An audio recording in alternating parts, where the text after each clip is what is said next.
Halo teman-teman, nama saya Jovita Adelia. Saya akan menjelaskan materi teori belajar tentang konsep belajar, faktor-faktor yang mempengaruhi, serta prinsip-prinsip pembelajaran. Yang pertama, konsep belajar. Belajar merupakan suatu proses atau upaya yang dilakukan setiap individu untuk mendapatkan perubahan tingkah laku, baik dalam bentuk pengetahuan, keterampilan, juga sikap dan nilai positif sebagai suatu pengalaman dari berbagai materi yang telah dipelajari. Yang kedua adalah faktor-faktor yang mempengaruhi. Yang pertama adalah faktor eksternal, meliputi lingkungan sosial dan lingkungan non-sosial. Yang pertama adalah lingkungan sosial. Ada beberapa lingkungan sosial. Yang pertama adalah lingkungan sosial sekolah. Hubungan harmonis antar guru dan teman-teman sekelas dapat menjadi motivasi dan pendorong bagi siswa untuk belajar. Yang kedua adalah lingkungan sosial masyarakat. Lingkungan yang kumuh dapat mempengaruhi aktivitas siswa, seperti ketidaknyamanannya saat belajar. Yang ketiga adalah lingkungan sosial keluarga. Hubungan harmonis antar anggota keluarga membantu siswa melakukan aktivitas belajar dengan baik. Seperti halnya siswa dapat dukungan dari keluarga, menjadikan siswa tersebut lebih bersemangat untuk belajar. Kemudian ada lingkungan non-sosial, meliputi lingkungan alamiah, seperti kondisi udara segar, suasana tenang, tidak panas dan tidak dingin. Proses belajar dapat terhambat jika kondisi lingkungan tidak mendukung.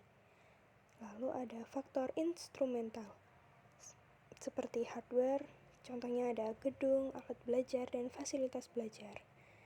Dan software yaitu kurikulum, peraturan, dan buku panduan, serta faktor materi pelajaran yaitu metode mengajar guru. Kemudian ada faktor eksternal yang meliputi faktor fisiologis dan faktor psikologis. Faktor fisiologis yakni jasmania. Kondisi fisik yang sehat dan bugar memberikan pengaruh positif terhadap kegiatan belajar, begitupun sebaliknya.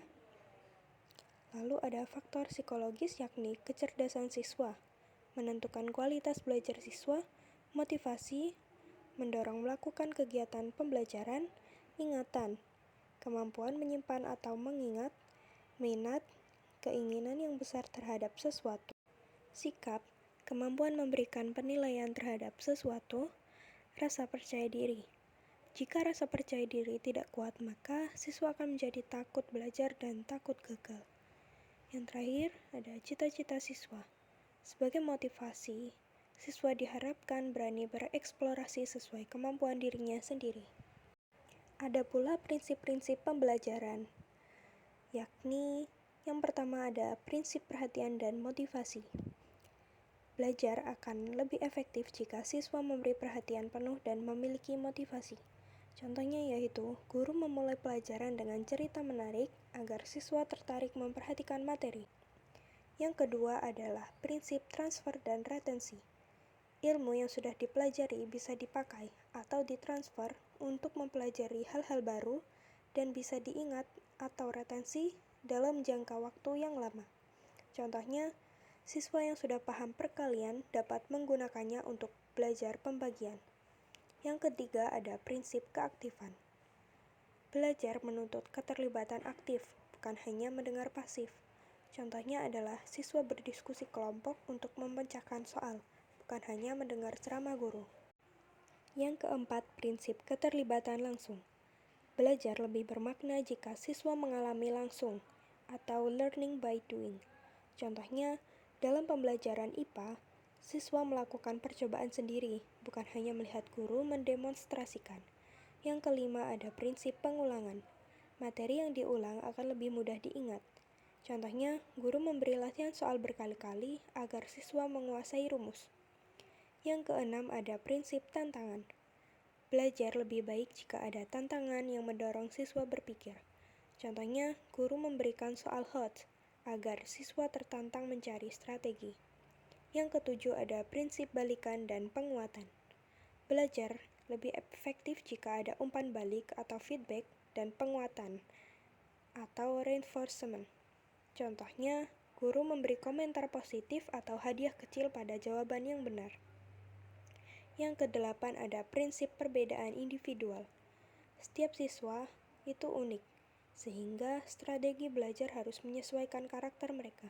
Contohnya, guru memberi variasi metode, seperti diskusi, gambar, dan praktik, karena setiap siswa mempunyai gaya belajar yang berbeda. Kemudian yang kesembilan ada prinsip belajar kognitif.